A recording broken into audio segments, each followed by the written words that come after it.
It is another Hot Topic Tuesday, June 24. I'll start out with 47 years ago, I married my wife the first time. Still married to her for the first time. So somehow she's managed to put up with me that entire time period, right? So welcome. Today, we are addressing the aspect of this week in real estate. So there's a few topics that have come up to me in the past week that I am going to share with you. The first one,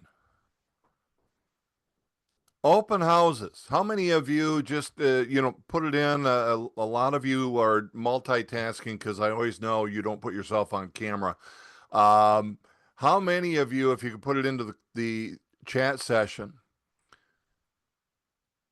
have viewed the video from Brian Westron with the letters from the mailbag? There's, those monthly videos that they do, and it addressed open houses.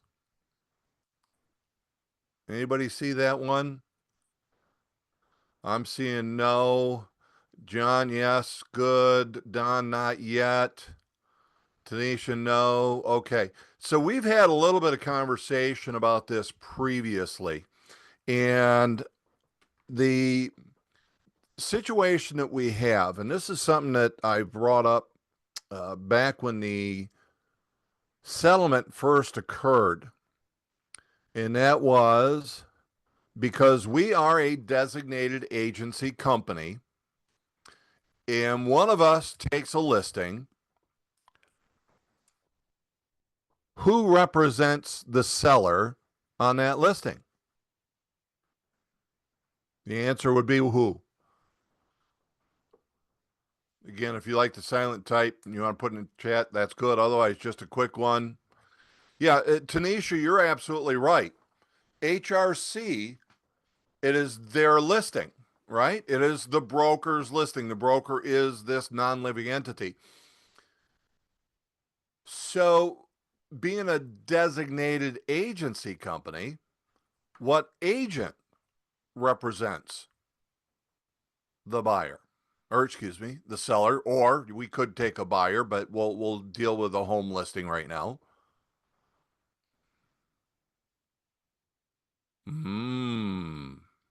Tanisha, an interesting thought.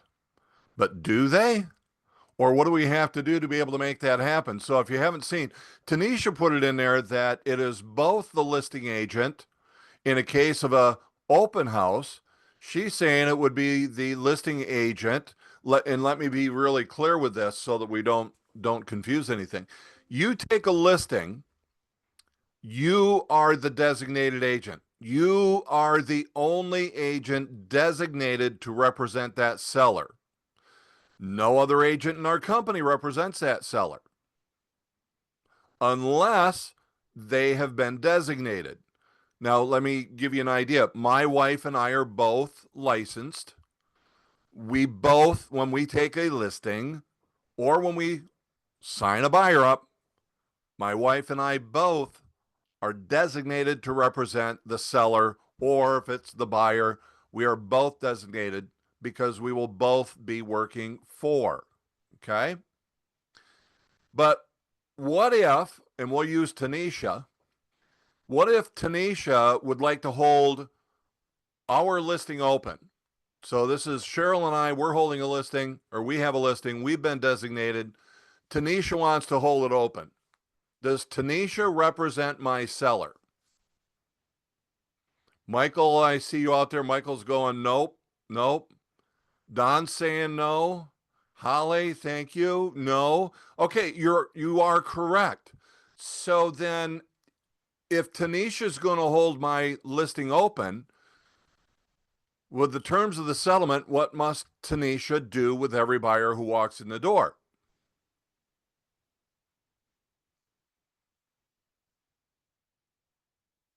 I hope that's just giving you some deep thoughts, because what Tanisha would do under the terms of the settlement would be this. She'd have to say, stop, you can't come in. First, you need to know that, wow, What a tough disclosure statement. She doesn't represent the seller. She doesn't represent the buyer. And yet, with the DOJ doing what they did with the settlement, they forced the buyer to sign an agreement before they can tour the home. Well, if they sign an agreement with Tanisha, the way that we work, she would have to represent them. Do you see the complication? Not fun. So, what must we do, Tanisha, so that we've got you covered? What say you?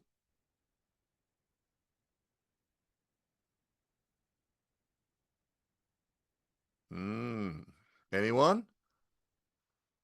It's like, you guys are all silent. Houston, there's 46 logins plus. There you go. Tanisha hit. Make me a designated agent or I have to get the buyer's contract. She's absolutely right. It is one of those two things. What would be the simplest thing? It would be this. Let me do another screen share here. Let's see if this will work for me. Guys, this is in SkySlope. And all you have to do, as you can see with what I've got here, is simply type in the word change. And there's a number of things that come up, but the one we're looking for is a change of the designated agent or supervisory broker. One is for a buyer and the other is for a seller. So just to pull this up and show you, it's the same form, but in SkySlope, it needs to know whose signatures is it going to be looking for, and the reason that you would have the two. So if we're going to do this, and guys, talk with your managers. What I'm giving you is, if you will, they call it the letter of the law when MAR delivers this. I'm giving you what the settlement is and the fact of agency. And because we're a designated agency, and in the scenario that I've created, Cheryl and I represent the sellers, Tanisha is going to hold my house open. To make it easy for her, we need to change and add her as a designated agent. Now, some of you go, well, can we make it temporary? Yes. Could you make this is for the open house on June 29th only? Yep. But don't forget, when does the fiduciary responsibilities end? And if she has a buyer who came through the open house, 3 days later they say, I want to make an offer, what does Tanisha have to do? What's her agency disclosure? Oh, Seller's agent. she is still a seller's agent. Jeff is absolutely right. What could change that? Jeff, you might just as well. You're on a roll. If she had a contract with him, she could be a dual agent. Yeah, so if she ended up, she could sign a contract with the buyer, and in which case she would now have to disclose and redisclose she's a dual agent. Okay? Keep it as simple as what it is. So that's a key part to this scenario. So again, all I want you to catch, this form, it's in there. It's a MIR if you're part of GMAR. I think GMAR has this, maybe not, but this particular one is a MAR form, and it's the acknowledgement of a change in the designated agency or supervisory broker. The only reason there's two, SkySlope needs to know whose names are going to sign. All right. But let me throw this one to you. We're in the hot summer selling season. We all like to take vacations. I would hope that we've all earned those vacations when we take them. And when I head out of town, I asked my good friend Tom Moses to take care of my buyer.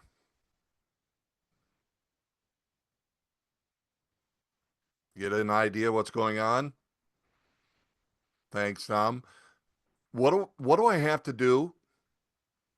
What should I do technically because Tom's going to be touring homes with my buyer.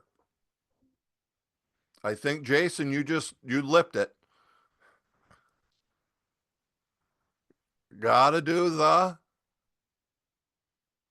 yeah, Christine, add him to the exclusive buyer agency agreement, right? Because again, if my wife and I are designated, she and I are the only ones to represent that buyer, but with a settlement, it says we must have a signed contract before we tour homes. Tom needs to be designated. It's the same scenario as it would be for the open house. How would you do that? It's simple as the form that we just showed you, the acknowledgement of change of a designated agent. And Tom would be added so that he can go out and, under the terms of the settlement, while living up to the agency laws, we've got ourselves properly covered. So again, these two scenarios, just work with your manager on it. At this point, there's not a mandate that this happen. Okay. So let me move on, unless if there, I think there was one question I saw that came up in here. Let me just scan real quick. And I believe it was, could they be a transaction coordinator in either one of these situations? Well, the answer is when you combine agency law with a settlement, can you be a transaction coordinator? No, because here's the thing. How much do you earn? If the buyer comes along, says, I want to buy it, how much do you get paid?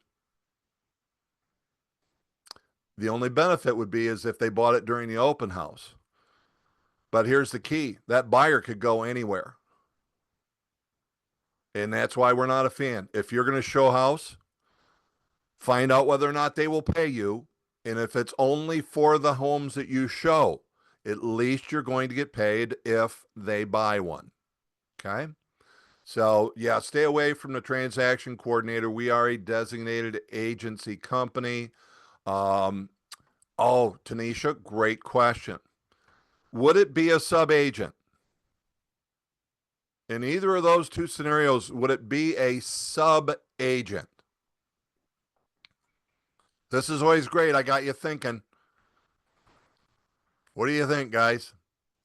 Could an agent within our company be a sub-agent if they were designated to No, work with us? The answer is no. A sub-agent would be an agent in another company, not within our company. So, and by the way, I have never run into a scenario. I could never create a scenario where I would go, yeah, I want to do a sub agency with this agent and let them hold my house open. We've got, pardon me as I move around here, I got to plug in my laptop so I can see what you guys are doing before it dies on me. We've got lots of agents who are hungry to be able to hold an open house.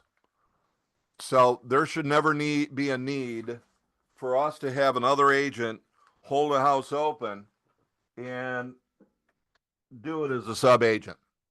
So we would simply designate somebody within our company to be able to do that. All right. So great question there. I'm going to scan, just make sure I haven't get any, both listing. Okay. I think we got it. Sounds good. All right. So let's move on. This kind of falls in the same line, but this week I got a question that came to me. An agent with their listing Hey, had Darwin, quick question. and yep, go ahead, Jeff. Sorry, I think you missed one. Jeff, Don, go ahead. Somebody had put a question back. I think maybe it scrolled by about these two scenarios you mentioned. Okay. Maybe what happens with commissions in that scenario. Yes, they did Thought. pop up just there. Okay. If I show your home on the purchase and I would get a portion. If I show your buyer home, yes, in a case of somebody working or my scenario, Tom um, showing homes for me, what was my agreement with my fellow agent, Tom Moses, as to how he would be compensated? That's where it all comes in. Did I ask Tom to take care of just show homes, and I'm said, look, I'll give you X amount per home you show? Did I say, look, show them homes, they buy one, I'll give you X%. I'll take care of everything after that. So it really, in that case, it's all about what was the agreement between the two agents within the company. Since you're showing how many decides to purchase while you're gone, you would still be the represent. Well, both of us would still represent because once designated, and that's why I always say everybody wants to go, well, could I do it for this time? Not versus, well, you can, but again, when do your fiduciary responsibilities end? So Tom would still also be a designated agent. Is he going to be part of the contract? Well, if he writes it up, yes. And again, we should have addressed all of that before I left for my vacation, right? If I have an agent helping me show houses while I'm on vacation, can I add their name to the exclusive? Yeah, that would be another way of doing it. We just need to disclose to the seller or the buyer, whichever direction that is. Um, I would want something signed, I think, on that one, Barb, just so that we've got record of disclosure. And again, agency says we must disclose in writing. So if we're going to do it, we might just as well do it right. But essentially, you are doing it by adding. Love to have their signature on it, though. So the sellers or the buyers or the agent too? It would be whoever is being added. So if I'm adding or designating an agent to cover So the me agent. to work with a buyer, the buyer would have to sign. Yes, the buyer, but so I have another agent. Should the agent and the buyers and I sign all new one? No, I'd use that one simple form of the one of the acknowledgement of change, Okay. and that covers it, and you have all the proper signatures that way.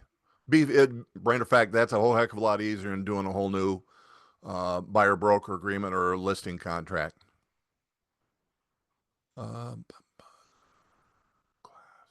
Yeah. Hey, listen, what I'm learning, guys, in all my years, and as much as we've gone through in the past 2 years talking agency, I don't know that we can ever truly talk enough about it to where we fully understand it. What do you feel is a fair price to pay another agent? You know what, Lisa, I really can't give an example. There's too many that exist. I will tell you that I've given gift cards to agents for showing homes. I've given people cash for showing homes. I've done referral fees for showing homes. I should say paid referral fees. There's just so many ways of doing it. But what I would do is talk with the agent around and or agents around the office, see what they do with the particular situations.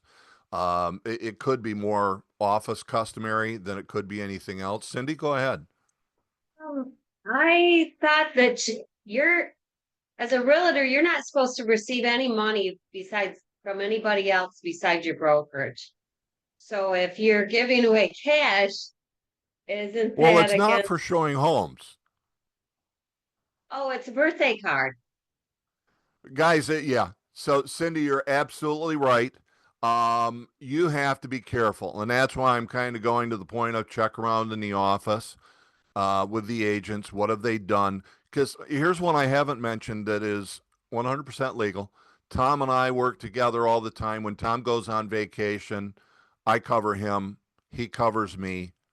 You know, again, there's so many ways of doing it. But yeah, Cindy, thanks for pointing that out. We aren't.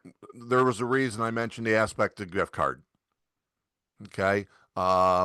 Because licensing will not allow us as agents to pay compensation. The only person that can pay or entity that can pay a compensation is the broker. So, yes, check that out. Always be clean.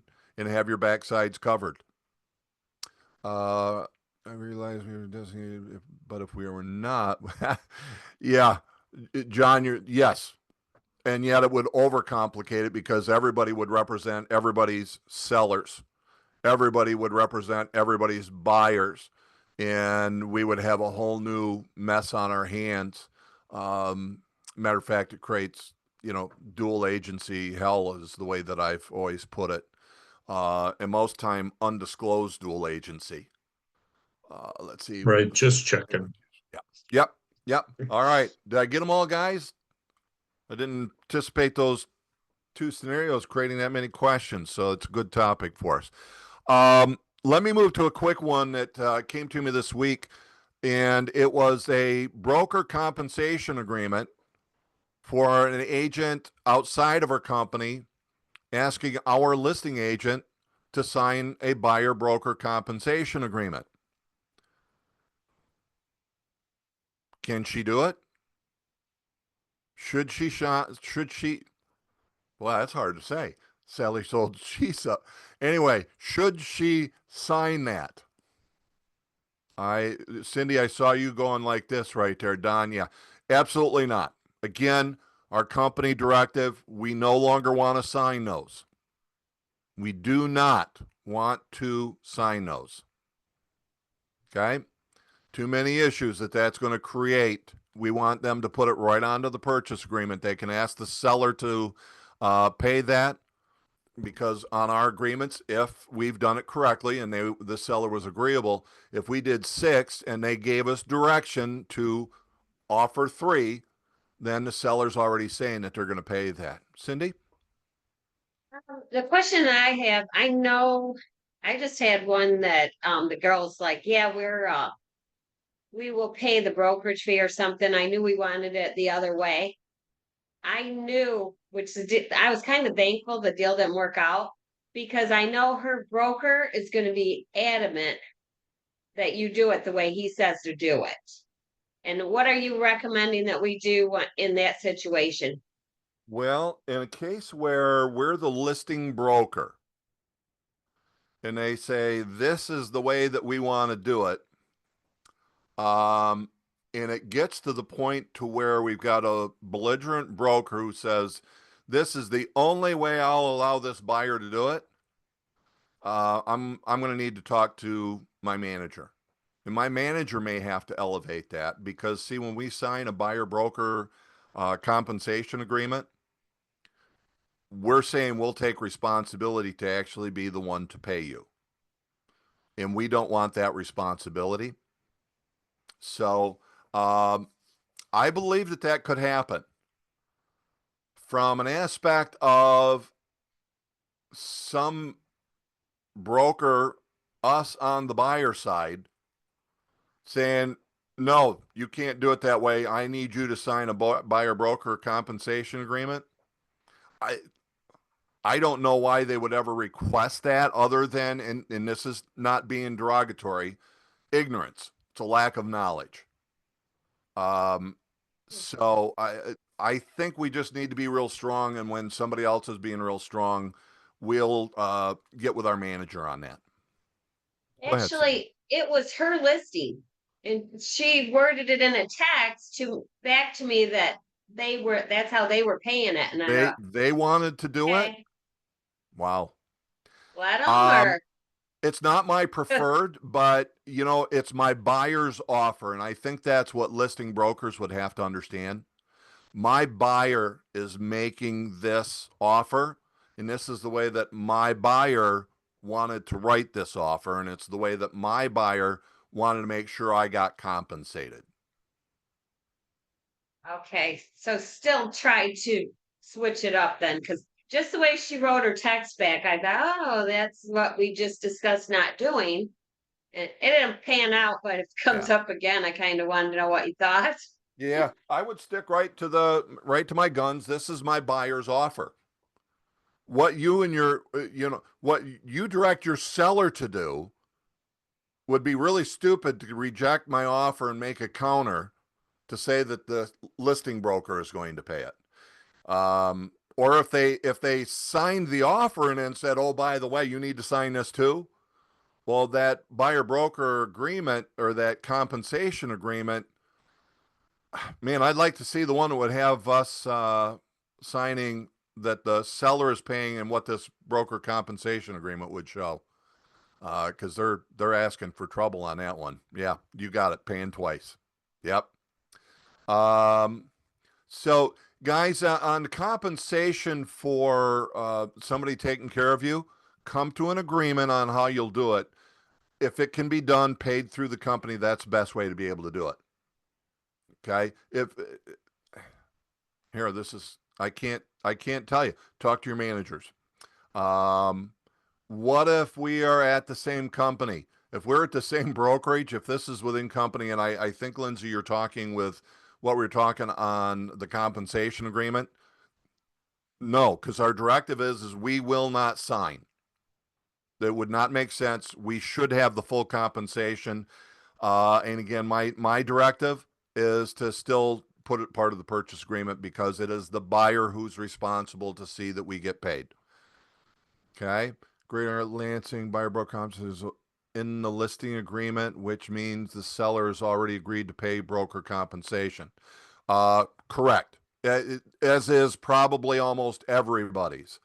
But it's not likely saying that the listing broker has to be the one to pay it. So it's really, guys, if I can speak candidly, what the DOJ and these attorneys did were really stupid. And it cost realtors $418 million so that homeowners who were affected by this practice could benefit from what we supposedly took from them. What a load of crap. Because what are they getting? I know it's less than $100.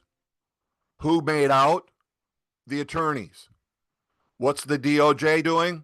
Trying to break up a realtor organization. Have been, and they won't stop. I truly believe it. And here, I'll also say this. NAR is in question.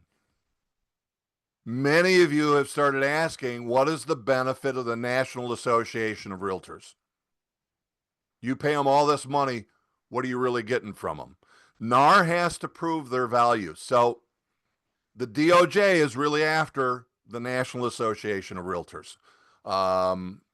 Just know that that's out there. We may have information coming from you on another This Week in Real Estate. Therefore, Semper Pro. Compensation, guys, we've got to keep it simple. There is a listing contract.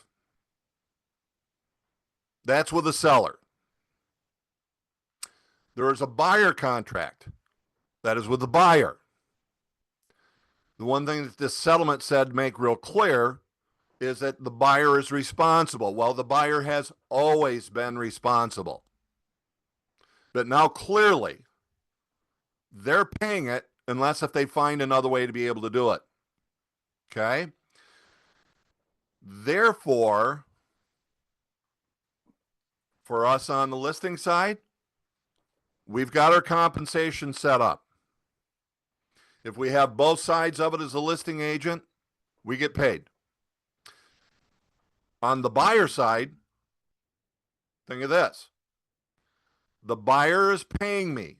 My fee has been negotiated. When I talk about don't negotiate your compensation as part of the purchase agreement, it's because it's already been negotiated. You've agreed with the buyer, here's how much I get paid. Yeah, but the seller's only offering 2.5%.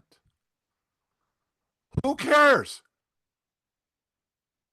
It doesn't matter. No. Can I add on to that real quick? Go ahead. I might start spewing or something, Jeff. Okay, at the Livonia office, I look at all the deals that come across, Uh-huh. my job, look at them. And it's quite surprising that at least 5 or 6 times already this summer, I've seen where the buyer has brought money to closing because it's part of the buyer agency contract. And then, we have some experienced agents who are so afraid, they're so afraid that they change it to 2.5%. Oh, I might lose the deal. But I've seen 5 or 6 come through already. I love it, Jeff. I'm glad you shared that one. Yeah, guys, it's what they owe.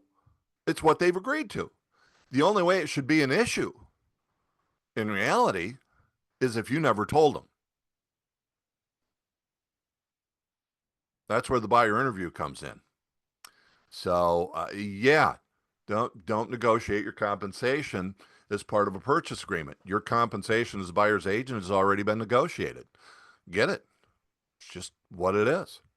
I think, Christina, we probably answered your question then through that conversation, I hope. Let's see. Oh, guys, I got to cover this one. Because I said in my promotion that we would hit this. So have you ever had a seller or have you been representing a buyer and you receive a seller's disclosure statement that says never lived in, and then they sign it? Anybody had that? Here, we all have, or if we're new in the business, we will. Okay. It will happen. So let me ask you, what they're saying is, I'm exempt. So how can people be exempt? Let me go back. I'm gonna do a screen share here again. Give me a second. Share. Let's go back. Screen 2. Share. Get that out of the way. So here's all you got to do. I'm back in Sky Slope. I've got it pulled up to where I'm in browsing libraries. I'm going to take and change this, and I'm going to say exemption. As you can see, I've searched for this before. Exemption from the Michigan Seller Disclosure Act. Now, this is the GMAR one. There's also one in MAR. As a matter of fact, if you go to templates, and I'm going to use the CB one, there's also the exemption form in here. So I'll open that template up. Where's my exemption from Michigan Seller Disclosure? So I've never lived in it. Great. So you think you're exempt? Yes. Take this form, set it in front of them. Please read through these and initial or check the one that applies to you. What do you think is going to happen with about 90% of those people? They're going to go, well, none of these apply to me. Oh, well, then you're not exempt.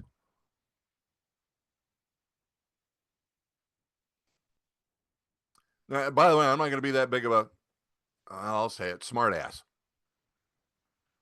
But they need to know this is it. These are the only things that make you exempt. And be careful when you see trustee, because if I put if my wife and I put our home into a trust, who is the trustee? Me. Do I know things about the house? Yes. This is really talking about transfers by a trustee and bank. Otherwise, attorneys, people that truly don't know anything. A trustee or a personal representative who's been appointed by the court.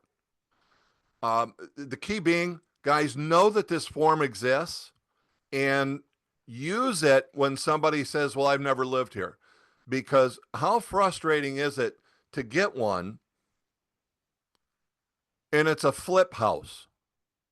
This person just spent 3 months in it. And even if they didn't do all the work themselves, they paid a whole lot of people to be able to do the work. And if you truly don't know anything about it, no problem. Then they can check off unknown, unknown, unknown, because that's really what they should do. Okay.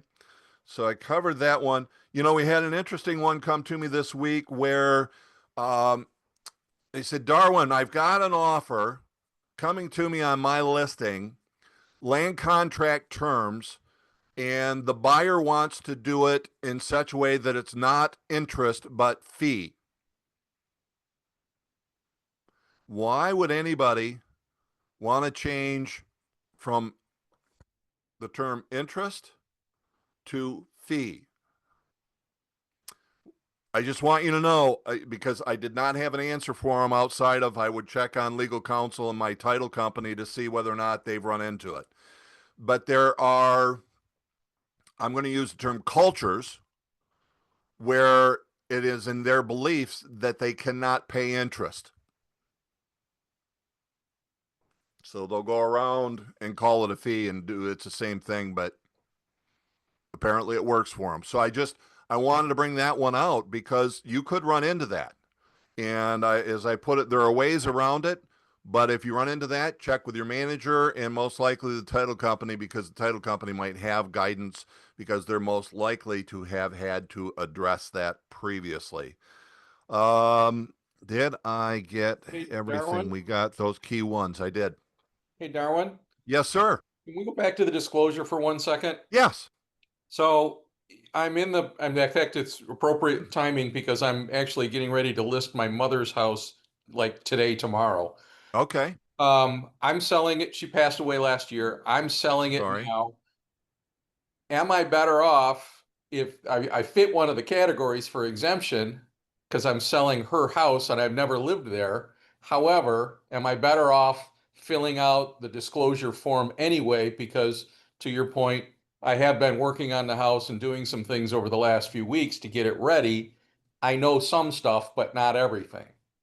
I got to tell you, it's a great one. And actually, I addressed this of Jack Waller and Rick Linnell during Con Ed last year, or it might have been 2 years ago. And it was with the situation of exactly what you were talking about. So to give clarification, Kevin, I might change your situation slightly, but I think in essence, it's the same thing. If so, we're going to say Kevin has been appointed by the court to be the personal representative of his mother's estate. Now, I'm going to exaggerate further. Kevin's been taking care of her for the last 10 years, and obviously, we're going to say Kevin's the only child, and Kevin knows all that he knows because he's been the one that's been taking care of and maintaining mom and mom's house. Kevin knows stuff about the house.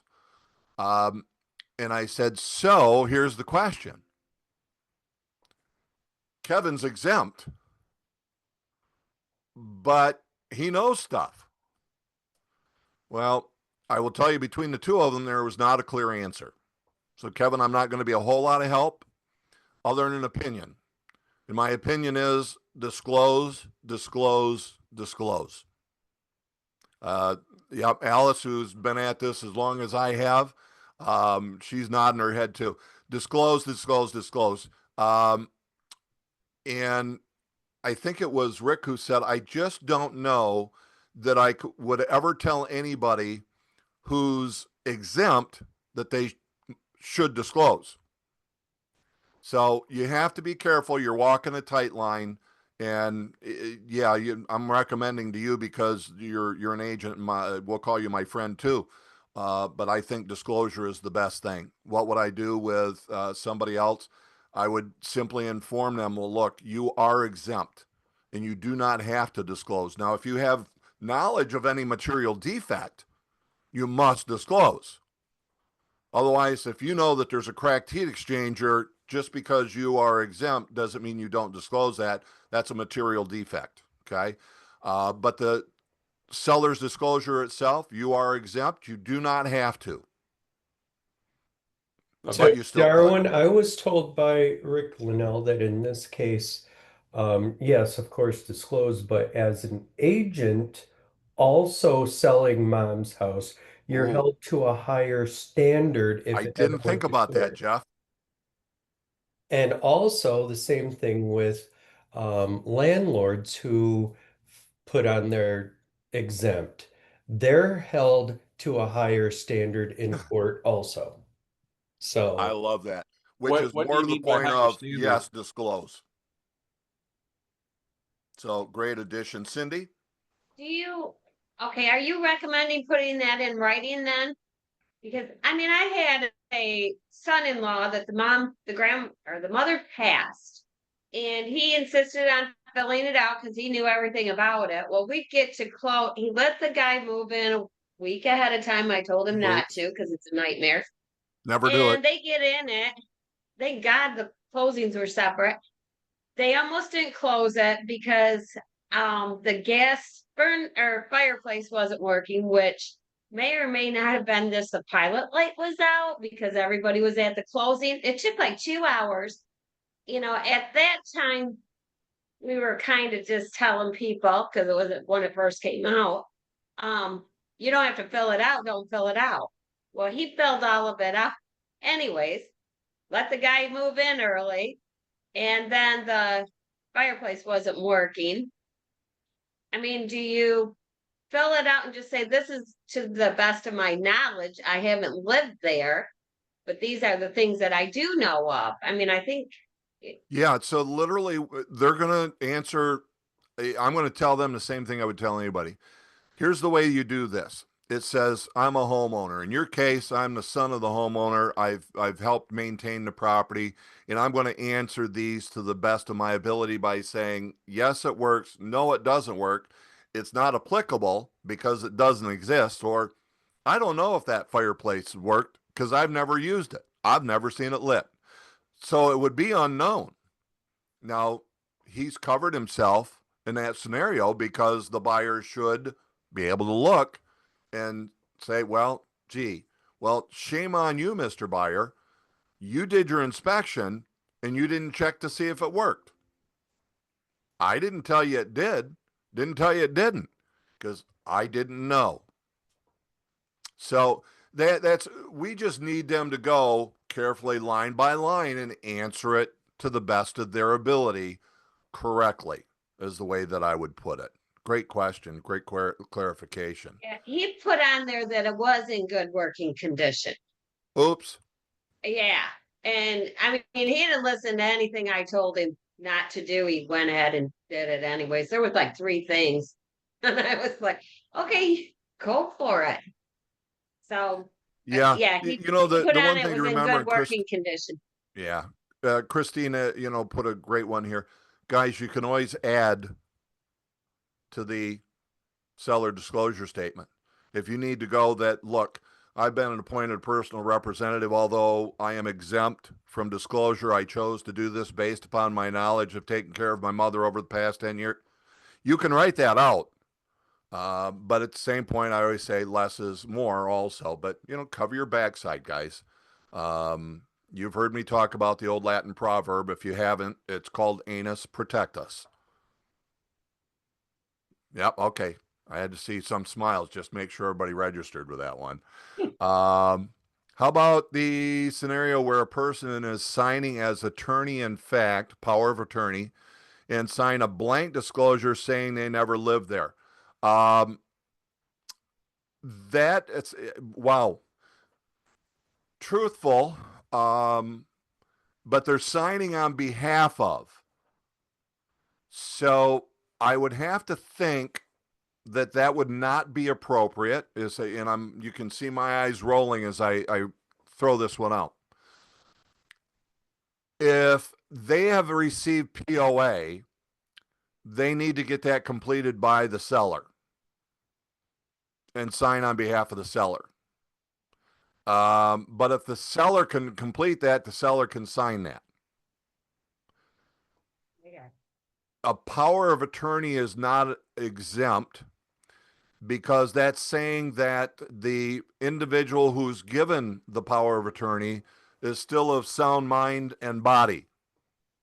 If they were not of sound mind and body, then there'd be a court order, and I would have to think, however that court order is set up, would then make that individual exempt. So that was, Darwin, yes.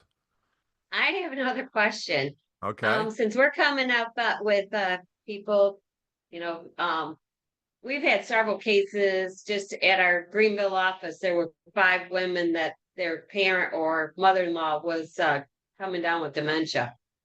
And you know, then you some of them ended up with a power of attorney. You're not always aware of their house condition, and they can't remember it. What do you recommend? Just fill it out. Say, I'm filling this out as best I can. I mean, and I'm not for sure, and the owner doesn't know or can't remember. I mean, we're in Wow. that market. Are Jeff, you're always good with that. Dave, you've been around for a while. I can see you Okay, guys here. so disclose.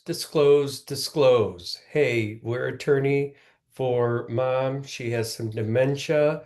We're gonna put unknown on these items. So maybe you should have a really good home inspection. Yeah, and I would say I would probably at that point hopefully have a durable power of attorney. Because when you get to the point where you're talking dementia, they're not of sound mind and body, and that might come into question.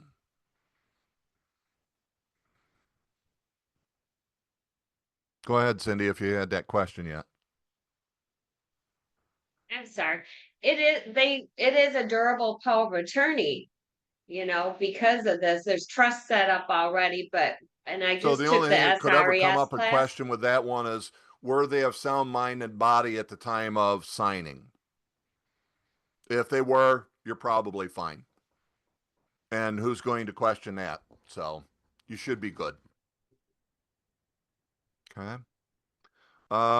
Any other questions there, guys? I'm going to make sure I'm looking at my list. We did that. We did that. We got that. Oh, just one last one real quick. When should we disclose our agency to a buyer? Matter of fact, when should we disclose our agency to anyone whom we start talking real estate with? What is it required by state law?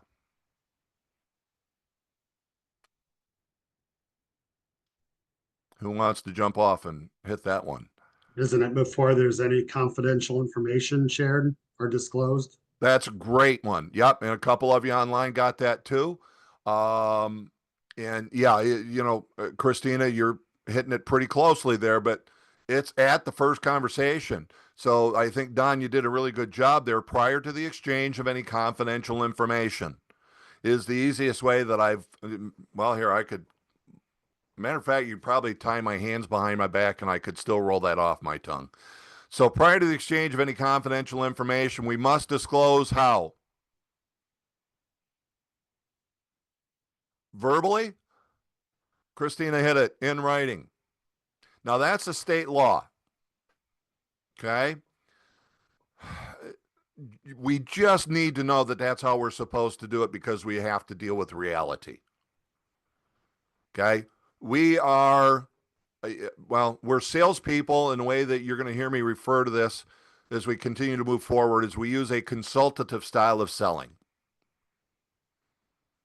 That means I'm doing things on the benefit of my client. I need to ask questions. I need to gather information for me to be able to properly get with someone. Well, I'm going to ask questions typically with like buyer potential. Matter of fact, when I go out on a listing appointment, I'm asking questions. Matter of fact, I probably asked questions before I hung up setting an appointment, and I still haven't disclosed. So we imply agency all the time, but I need you to just know that prior to the exchange of any confidential information, we are to disclose in writing our agency relationship to all parties. Get that to happen as soon as possible. Don't forget, if you're selling a for sale by owner representing a buyer, whom must you disclose to as far as your agency relationship? Representing a buyer, that's an obvious one. Do I have to disclose to the seller? And the answer is yes. You got it, guys. Great job. Okay. So it is both, but I'm only going to have a disclosure with the seller because I'm representing the buyer only. Okay. So always just, again, guys, apply the KISS principle of keeping it simple, salespeople. Everything will fall right into place when we hold that. And obviously, the one I'm always concerned about, if I disclose to a buyer in writing that I represent them, what must follow it?